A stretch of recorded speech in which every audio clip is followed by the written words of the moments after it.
রান্না বান্না কত হয়ে গেছে গিন্নি ভাই, সব হয়ে গেছে। এই হরি থাকতে ও চিন্তা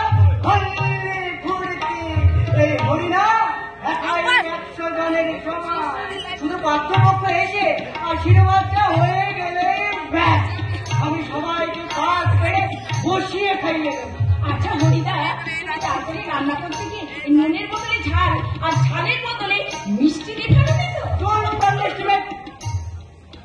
একটা কথা বলে রাখি দিদিমণি, একটা কথা বলে রাখি, এই কয়েক ঘন্টা পর যখন সবাই দুপুরে খাবে না, তখন তুমি বুঝতে পারবে হরি কেমন রান্না করেছে। আমি বলে রাখো, পাত্রের বাবা বলতে তবে আমি আমার একমাত্র মেয়েকে চলেছি। মা নমস্কার স্যার, নমস্কার। হরি যা, ওনাদের জন্য একটু মিষ্টি জলের ব্যবস্থা করো। ওনাদের জল মিষ্টির ব্যবস্থা করতাম তো, আমি এক্ষুনি যাচ্ছি, ওনাদের জল মিষ্টির ব্যবস্থা করছি।